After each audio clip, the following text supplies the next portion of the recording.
Zonja e zotrin, po ndihni lajmet e orës 15 këtu në Top Channel, kundër zhvillimet kryesore do të ndihni. Prokurorët e dosjes Habilaj Tahiri zgjerojnë rrethin e personave të marrë në hetim për këtë dosje. Pas familjarëve të ish-ministrit, tani do të hetohet edhe pasuria e shoferit të Sajmir Tahirit. Shtetasit Gentian Ceka, por burimet thonë se së shpejti pritën të tjera veprime hetimore. Ajo që ministri i Brendshëm Fatmir Xhafaj e cilësoi si goditja e parë e aksionit Forca e Ligjit ka rezultuar në fakt një aksion i rëndomt me 3 të arrestuar, nga të cilët njëri është lënë sot i lirë nga gjykata. Këtij grupi të dyshuar kriminal janë kapur 130 grama shash. Më pak se 2 javë ndajmë përfundimin e mandatit të kryeprokurorit Llalla. Pasuesi duhet të zgjidhet nga Këshilli i Lartë i Prokurorisë, që është ende i pathemeluar. Euralius dhe Obdat japin zgjidhjen me zgjedhjen e prokurorit përkohshëm, ndërkohë majoranca po aktivizon antarët e saj në Komisionin Parlamentar të Ligjeve.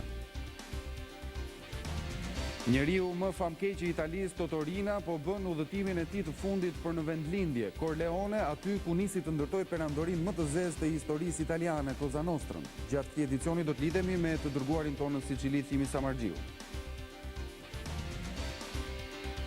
Dimri i thatë mund ta çojë faturën e energjisë elektrike të blerë nga jashtë në 200 milion euro. Energjia për dhjetorin do të kërkojë 45 milion euro të tjera shpenzime. Ministri i Energjetikës pranon se nëse thatësira zgjat, kriza do rëndoj buxhetin e shtetit.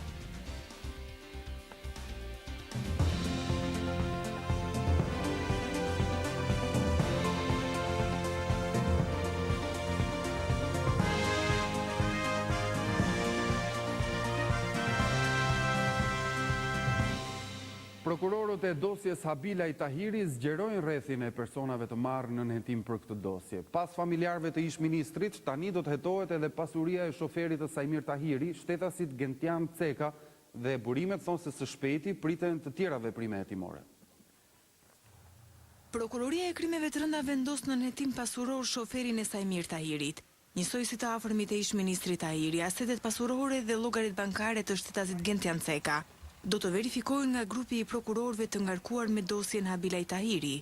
Burimet thonë se Gentian Ceka rezulton deri më tani të shfaqet jo vetëm në përgjigje telefonike, por edhe lakohet nga biznesmeni Ores Sota, si njeriu që kishte harruar patentat e lundrimit në mjetin ku ju gjetën 863.000 euro. Prokurorët nuk japin detaje se çfarë dyshimesh kanë ata, përderisa e kanë përfshirë edhe Gentian Cekën në listën e të hetuarve.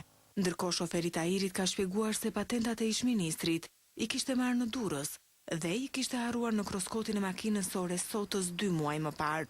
Për biznesmenët Sota, Babe Bir, përveç hetimit pasuror, krimet e rënda po gërmojnë edhe tendrat e fituara nga kompanitë e tyre gjatë viteve, përfshi edhe rikonstruksionin e komisariatit të kombinatit. Pas përkthimit të dosjes Habilaj në Ministrinë e Drejtësisë, prokurorët e krimeve të rënda kanë marrë në dorë dosjen Habilaj, që do të thotë se së shpejti ata do të kryejnë veprime të tjera. Nga ana tjetër, për të hedhur dritë mbi dyshimet e tyre për mbjelljen e kanabisit, gjatë javës së kaluar, grupi i hetimit ka marrë në pyetje një numër të madh zyrtarësh e ish-zyrtarësh të policive lokale, të cilët kanë shpjeguar planin e masave për operacionet antidrog gjatë vitit 2016. Makina e një inspektori policie me shërbim në fshatin e Habilajve në Babic u doq gjatë natës në Vlorë. Zini Zenelaj thotë se nuk ka konflikte me askënd, por policia në vendngjarje gjeti shenja lëndë djegëse mbi pjesën e motorit, duke hedhur dyshime se akti ka qenë i qëllimshëm. Një inspektori policie me detyrë në Babic të Vlorës ju doq makina gjatë natës. Akti dyshohet se është i qëllimshëm pasi në automjetin e parkuar në lagjen Pavarësia para shtëpisë së tij ishte hedhur lëndë djegëse. Ngjarja ndodhi rreth orës 3 të mëngjesit, por edhe pse të lajmëruar në kohë, zjarfikësit nuk mundën t'i shuanin flakët që u përhapën me shpejtësi, duke dëmtuar makinën tip Mercedes-Benz në pjesën e motorit ku dhe ishte hedhur lënda djegëse. Zini Zenele, me detyrë inspektor Endi në drejtorinë e policisë së Vlorës, nuk ka pranuar të jap deklarata për ngjarjen, duke thënë se nuk ka konflikte me askënd. Grupi hetimor po vijon punën për zbardhjen e plotë të rrethanave të kësaj ngjarjeje. Dëshmitari i mbrojtur Ylvi Beqja do të rikthehet sërish në sallën e gjyqit për të dëshmuar. Gjykata vendosi që dëshmitarit përballet me noteren Aida Spahiu dhe ish truprojen e tij Romeo Tarja. Beqja thotë se firmosi për ish Volgën tek noterja në kërcënimin e pistoletës. Dëshmitari i mbrojtur i drejtësisë Ylvi Beqja do të kthehet sërish në arenën e gjykatës, kësaj radhe për të ballafaquar me 2 persona, të cilët këmbgulin të kundërtën e asaj që thot biznesmeni. Noterja Aida Spahiu dhe truproja Romeo Tarja. do të jenë ballë për ballë me Ylvi Beqe në seancën e ardhshme, për shkak se gjatë dëshmive të tyre ata pohuan se ai nuk ishte kërcënuar nga Emiliano Shullazi, por dëshmitari i drejtësisë thotë të kundërtën. Sipas tij ai kishte firmosur para noteres kontratën për ish-Volgën, pasi i kishte drejtuar pistoletën Emiliano Shullazi. Ballafaqim do të ketë në gjykatë edhe mes noteres dhe shoferit të biznesmenit, shtetasit Besnik Musai, i vetmi që ka mbështetur versionin e kërcënimit të biznesmenit Beqja. Ndërkohë gjykata e krimeve të rënda vendosi të rithë ras Jani Zakën, i cili pasi i tregoi drejtësisë se ishte kërcënuar nga Shullazi, u largua jashtë Shqipërisë.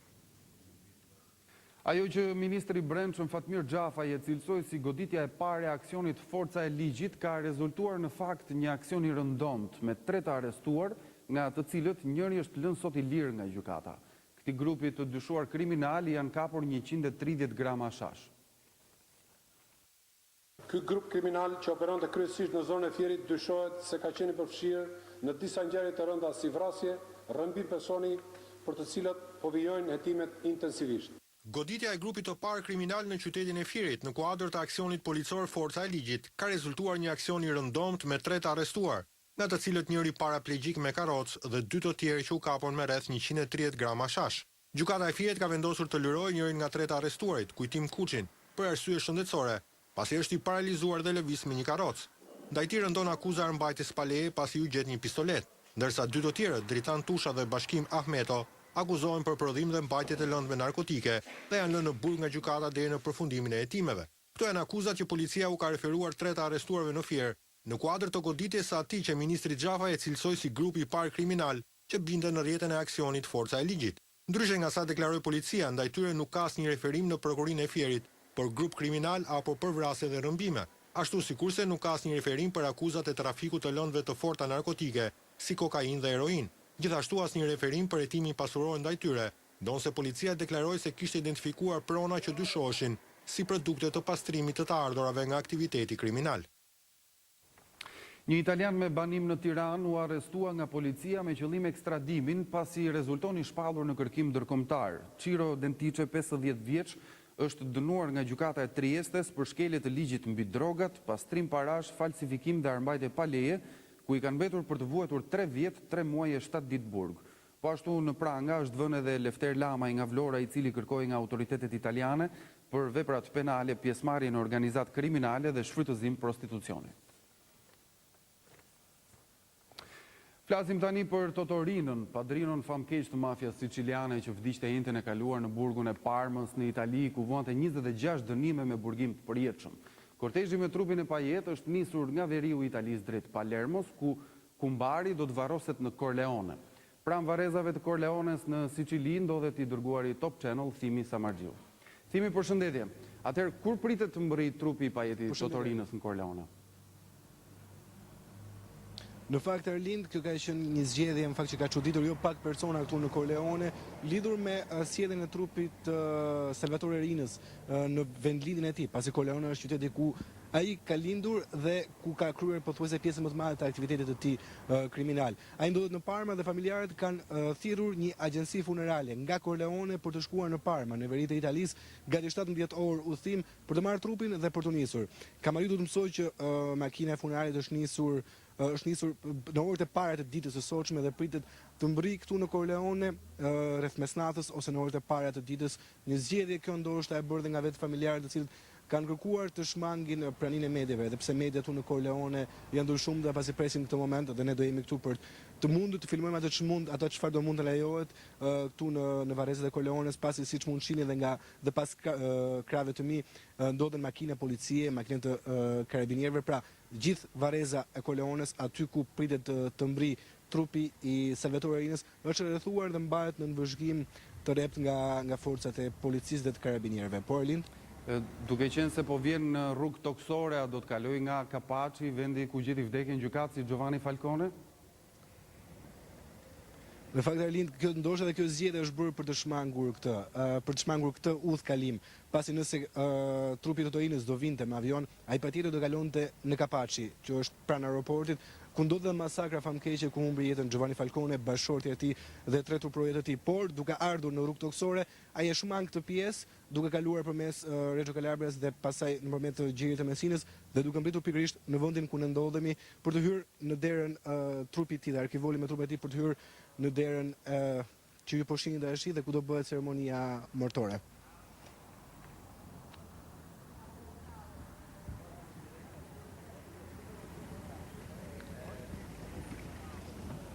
Ishte Thimi Samargji nga Korleonet. Falenderoj Thimi. Ky është Top Channel. Më pak se 2 javë në ndajnë nga përfundimi mandatit të kryeprokurorit Adriatik Llalla. Prokurori i ri i përgjithshëm duhet të zgjidhet nga Këshilli i Lartë i Prokurorisë, një nga organet e reja të reformës në drejtësi, por ky këshill nuk është themeluar ende. Atëherë si do të veprohet?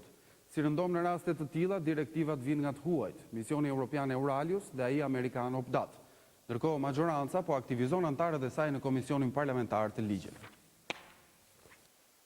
Mandati Adriatik Llallës përfundon më 3 dhjetor, të drejtën për hapjen e procedurës dhe dërgimit në kuvent të një liste me kandidatët për prokuror të përgjithshëm. E ka Këshilli i Lartë i Prokurorisë që ende nuk është ngritur. Atëherë si do të veprohet? 2 misionet që asistojnë Shqipërinë në fushën e ligjit, ai Bashkimit Evropian, Euralius dhe i Shteteve të Bashkuara Opdat, sugjerojnë që prokurori i përgjithshëm i parakohshëm të zgjidhet nga Parlamenti në bazë të ligjit për prokurorinë e përgjithshme. 2 misionet ndërkombëtare flasin qartë për kriteret që duhet të përmbush personi, të cilit do t'i besohet përkohësisht organi akuzës. Euralius dhe Opdat saktësojnë se në periudhën kalimtare, mandati i këtij prokurorit përgjithshëm do të jetë i përkohshëm. Dhe së fundmi 2 misionet kujdesen të theksojnë se ligji për regjimin kalimtar nuk përcakton në mënyrë të qartë kuorumin për zgjedhjen e tij, por thjesht parashikon një zgjidhje të përkohshme nëpërmjet një vendimarrje të kuvendit. Kështu as kushtetuta e as ligji për prokurorinë e përgjithshme nuk e rregullon procesin e zgjedhjes së prokurorit të përgjithshëm të përkohshëm.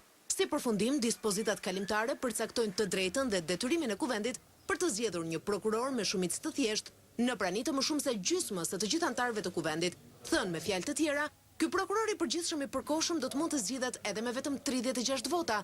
Euralius dhe Opdat thonë se parlamenti nuk ka autoritet kushtetues ose ligjor që të zgjasë mandatin e kryeprokurorit aktual pas kalimit të mandatit të tij. Përkundrazi ekziston një dispozit të qartë që urdhëron emërimin e një prokurori të përgjithshëm të përkohshëm. Ka qenë ndër të tjera kjo çështje që ka mbledhur sot antarët e majorancës në Komisionin Parlamentar të Ligjeve me kryeministrin, por burimet saktësojnë se është diskutuar edhe për shkarkimin e Klemens Zgurit, i vënë në krye të KQZ-s me marrëveshjen politike të 18 majit. Nëse Zguri shkarkohet, kjo do të ishte prova institucionale se marrëveshja është politikisht e vdekur.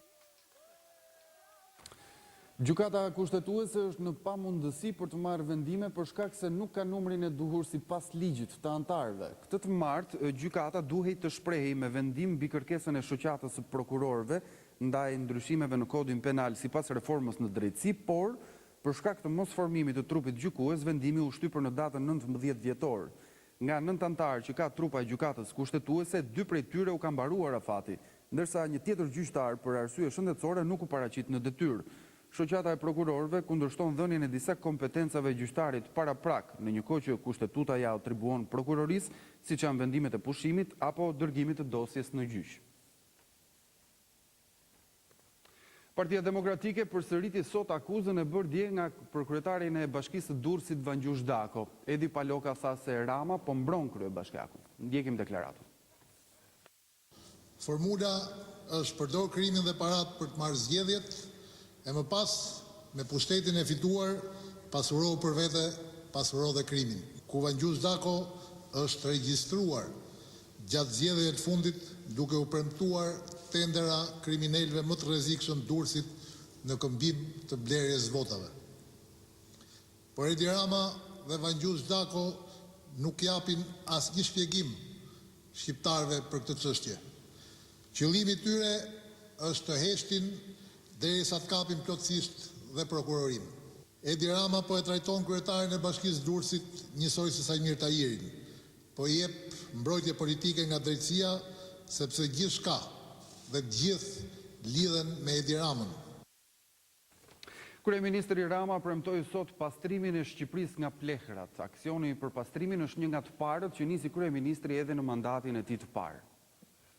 Kur dita e këtij aksionit vi, Shqipëria të jetë më e pastër se ç'ishte një vit më parë. Ne kemi humbur shumë vite, nuk kemi bërë reformat e duhura dhe për arsye se nuk është gjetur për 20 e kusur vite kurajoja për të reformuar vetë mekanizmat e qeverisjes, institucionet, 1.000 leje mjedisore,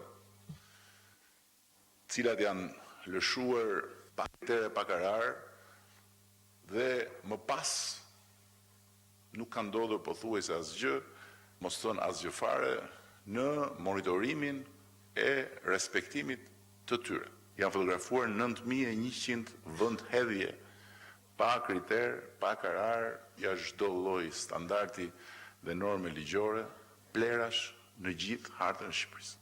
Aksioni që fillon datën 24, që bëhet në datën 24, si gjithmonë, do të kthehet në një operacion 6 mujor dhe do të përfundojë si operacion në 24 maj të vitit 2018.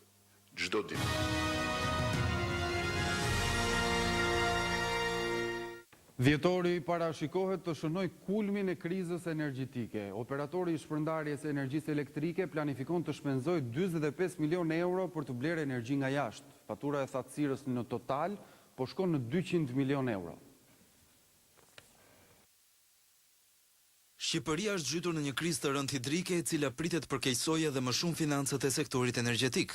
Për shkak të pamundësisë për të prodhuar në vend, operatori i shpërndarjes së energjisë po planifikon të importojë një sasi rekord energjie për dhjetorit. Kjo energji mund të kushtojë mbi 45 milion euro. Blerja e re do ta shojë faturën totale të importit të energjisë për këtë vit në mbi 200 milion euro, ose gati 2% e prodhimit kombëtar, një rekord i pashënuar më parë. Pjesa dërmuese e faturës së këtij viti është përballuar nga fondet e vet OSHE dhe një kredi prej 23 milion euro që kesh mori nga Banka Botërore. Por në ver qeveria u detyrua të jap rreth 40 milion euro kredi për OSHE, e cila jo vetëm që nuk mund të përballojë më e vet me importet e energjisë, por ka filluar të akumulojë borxhe të papaguara veçanërisht ndaj tatimeve. Por shqetësimi më i madh i kesh dhe OSHE është se kriza mund të thellohet më tej, pasi ndryshe nga sa shpresohej, situata nuk është përmirësuar as në vjesht. Niveli i ujit në Fierz është rreth 21 metër më i ulët se vjet, ndërkohë që prurjet për muajin nëntor të këtij viti janë 6 herë më pak se nëntori i kaluar, duke rezultuar më të ulta edhe se vitet më të këqija historike. Këtë vit sektori energjetik u zhyt në krizë prej shpenzimeve të larta për importet. Qeveria u detyrua të rrisë deficitin buxhetor mbi kufirin e parashikuar, por nëse dimri do të rezultojë thatë ashtu si vjeshta, vitin e ardhshëm pasojat mbi financat e shtetit do të jenë më të rënda. Ndërkohë, Ministri Gjiknuri parashikon që kriza energjetike e prej thatësirës të rëndojë edhe në buxhetin e shtetit. Ai tha se mund të preken edhe fondet. Ministri i Infrastrukturës dhe Energjisë Damian Gjiknuri tha se zgjatja e krizës së prodhimit të energjisë mund të rrezikojë buxhetin e 2018-s. Edhe në relacionin e buxhetit ky fakt është nënvizuar.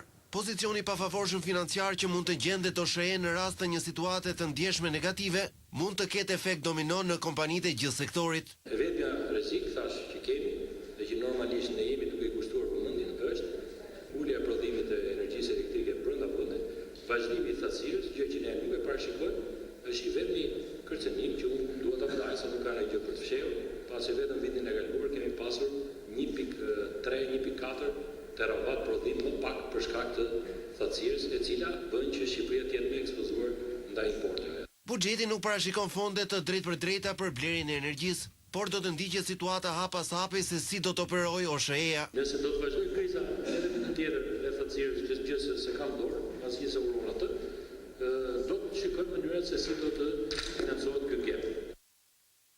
Fermerët e Dumres dolën në protest për shkak se kanë një faturë totale për 100 milion lekësh që nuk kanë marrë nga grumbulluesit. Janë 120 fermerë të papaguar prej 2 vitesh.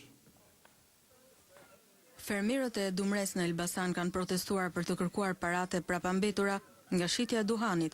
Kompania e grumbullimit të duhanit u detyrohet më shumë se 100 milion lek 120 fermerëve të qarkut për duhanin e shitur në periudhën 2015-2016. Unë si familje kam për të marrë 3 milion lek 2 vjetra.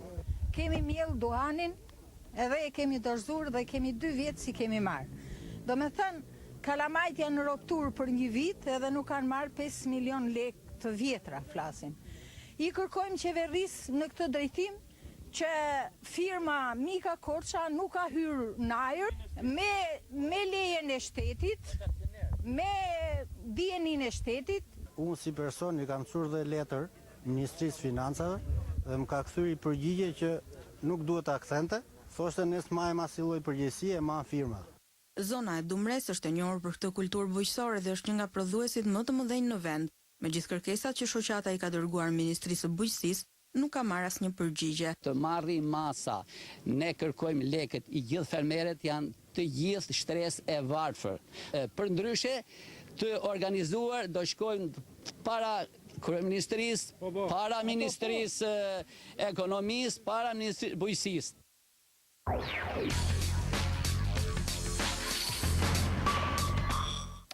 Betejë për qytetet e mëdha në Kosovë vazhdon. Lidhja Demokratike e Kosovës kërkon rishikimin e më së 600 votave të pavlefshme në Prishtinë, ku me Shpend Ahmetin e vetëvendosjes, i cili është në avantazh, kandidatin e saj ndajnë vetëm 237 vota.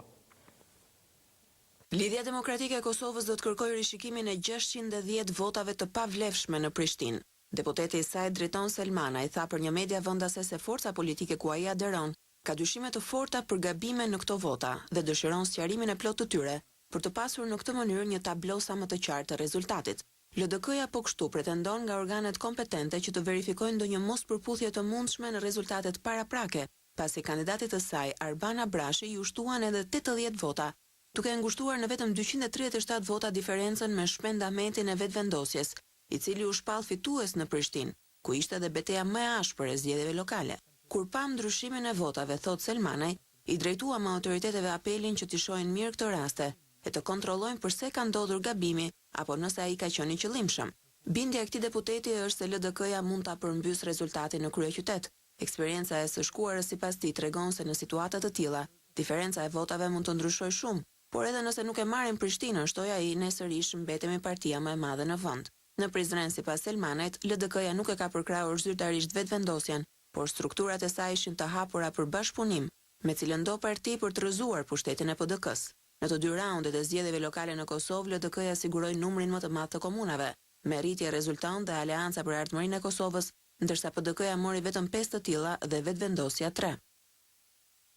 Komisioneri për zgjerimin Johannes Hahn deklaroi në Shkup se shpreson që Maqedonia do t'i fillojë bisedimet për antarësim në Bashkimin Evropian, por edhe pse e konsideron të arsyeshëm ligjin për gjuhën shqipe, Hahn nuk e sheh si faktora të ndihmës për integrimin e Maqedonisë.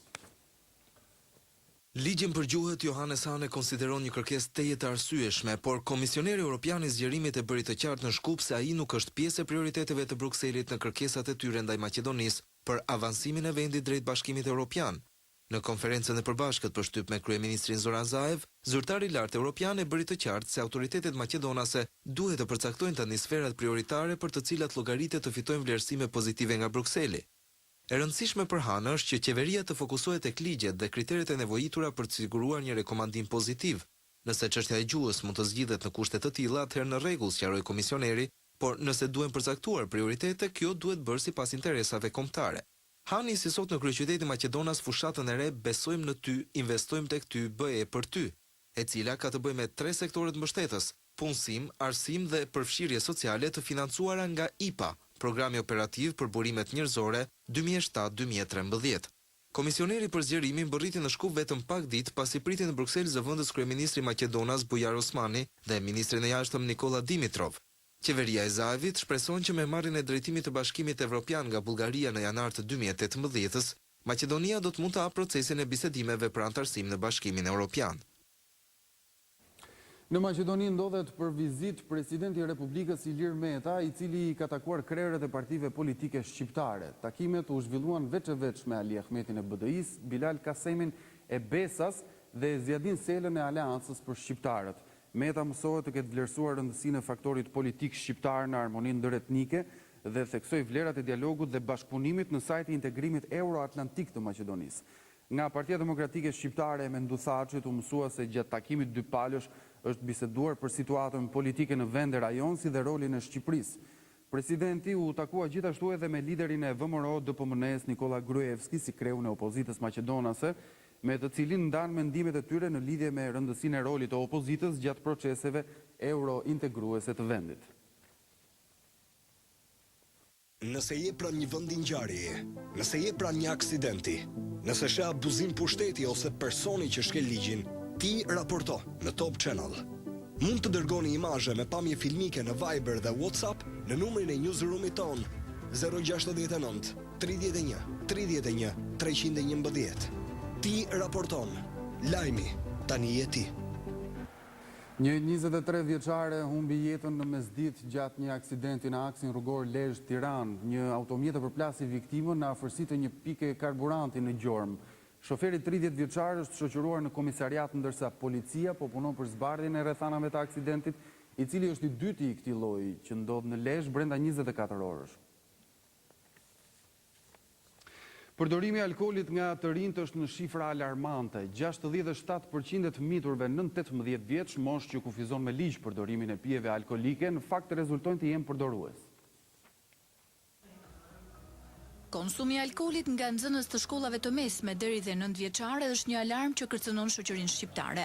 Sipas një studimi të bërë nga Instituti i Shëndetit Publik, rezulton se 2 deri në 3 nxënës të klasave të 9-ta dhe vitet e para në gjimnaz pohojnë të kenë konsumuar pije alkolike, madje deri në dehje, dhe këtu nuk bëjnë përjashtim vajzat e kësaj grup moshe. 67% e të rinjve thonë që kanë konsumuar alkool gjatë jetës tyre, do thonë kjo ka qenë pyetja. Ose një dukuri interesante është që vjet re një rritje e lehtë e përdoruesve të alkoolit femra. Nga 3.4 tani ka shkuar në 4.6. Vjet re që 1 në 5 të rinj ka deklaruar që gjatë jetës tyre janë dehur të paktën një herë. Nisur nga kjo, Ministria e Shëndetësisë nëpërmjet Inspektoratit Shëndetësor Shtetëror ka intensifikuar kontrollet ndaj lokaleve apo subjekteve të tjera, kryesisht pranë shkollave të cilat nuk respektojnë ligjin për të mos i tregtuar pije alkolike të rinjve nën 18 vjeç. Ligji parashikon masa ndëshkimore nga 30.000 lekë të reja deri në 200.000 lekë të reja. Në rast se përsëritje pasaj janë denoncimet nga ana jon drejt institucioneve të tjera penale në mënyrë të tillë që të ushtrohet një presion ndaj këtyre subjekteve që lejojnë një fenomen të tillë. Specialistë të shëndetit publik japin alarmin për këtë fenomen në rritje, pasi sipas tyre përveç pasojave shëndetësore, te alkooli kanë piknisjen probleme të tjera sociale, si dhuna, aksidentet e të tjera. Kryebashkiaku i Parmas ndodhet në Tiranë për të vijuar bashkëpunimin me kryetarin e Bashkisë së Tiranës. Parma dhe Tirana do kenë edhe një marrëveshje. Bashkia e Tiranës tashmë ka një traditë bashkëpunimi me bashkitë e qyteteve italiane dhe së fundmi duket se do të ketë një marrëveshje edhe me ato të Parmës. Tiranën këto ditë po e viziton Federico Pizzarotti. Kryebashkiaku i Parmës u takua me Erion Veliajn, me të cilin diskutoi fushat e mundshme të bashkëpunimit. Duam të kuptojmë pak më shumë se si sfidat e mobilitetit, e transportit publik, e një qyteti digital janë transformuar në qytetin e Parmës dhe gjithashtu duam të mësojmë shumë për turizmin edhe për mënyrën se si mund të transformohet qyteti nëpërmjet turizmit. Kryesisht zonë naturale që mund të jetojnë në agroturizëm, edhe besoj që duke mësuar nga më të mirët, edhe ne mund të bëhemi pak më të mirë. Kryebashkiaku i Parmës njoftoi nisjen e bashkëpunimit mes dy bashkive që do të konkretizohet shumë shpejt. Shpresoj që në takimin pasardhës gjatë vizitës në Parma mund të firmosim një pakt miqësie mes dy qyteteve sepse ekziston vullneti për bashkëpunim. Bashkëpunojmë me një komunitet shumë të aftë në aspektin kulturor, gjë të cilën duam ta forcojmë edhe nga pikpamja industriale e kulturore. Pra, ne duam të bashkëpunojmë e të rritemi bashkë dhe mendoj se qytetet dhe personat që i menaxhojnë këto qytete mund të jenë një shembull domethënës për qytetarët. Dy kryebashkiakët në shenjë miqësie mbollën një pemë në një nga lulishtet e sheshit Skënderbej. Tiranës është në varësi të Ministrisë së Kulturës, por po bëhen përpjekje për të kaluar në Bashkinë e Tiranës. Drejtuesi i ri i cirkut tregon se si mendon ta ringrejë trupën kombëtar. Të paktën deri në fund të vitit, por me gjas edhe në muajt e parë të vitit të ardhshëm, artistët e cirkut kombëtar do të vijojnë të japin shfaqje për publikun në çadrën e cirkut në qendër të Tiranës. Ne jemi në punë, vazhdojmë të kënaqim publikun. Përsa i përket çështjeve ligjore, sa duket ka një marrëveshje midis palëve. Për momentin unë si drejtues i cirkut kombëtar s'kam asnjë njoftim zyrtar. Aktualisht cirku kombëtar varet nga Ministria e Kulturës, ndërsa thuhet se po bëhen përpjekje që të kalojë në varësinë e Bashkisë së Tiranës, çka u të jepte mundësinë këtij cirku të shpërngulej në një tjetër hapësirë me kushte më të mira. Unë kam gjetur problemin e kaldajës, se për ftofjen nuk bëhet fjalë, po ka një problem kaldaje që unë akoma s'jam njohur me dokumentacionin e dur. Në këtë rast ftoj dhe biznesin që ta ndihmojnë. Jo çdo gjë duhet ta marrim nga shteti, duhet kemi edhe bashkëpunime me biznesin. Sa i takon kafshëve që janë thuajse një element i munguar, drejtuesi i sapo zgjedhur i cirkut thot se po punohet për zgjidhjen e këtij problemi. Ke problemi kafshëve është një çik specifik sepse duhet një njeri që të punojë me mjeshtrin, të rri gjatë. Shpresojmë që ta zgjidhim. Me gjithë kushtet e vështira të stërvitjes së artistëve dhe realizimit të shfaqjeve, cirku vijon që të shton dhe të diel të kënaq publikun, ndërsa po përgatitet për premierën e fundvitit. Kemi mbërritur në fund të këtij edicioni, ndërkohë ju kujtoj se zhvillimet e fundit nga rajoni Vendi e Bota dhe detaje nga programet tona i gjeni në topvischannel.tv, por mund të na ndiqni gjithashtu edhe në rrjetet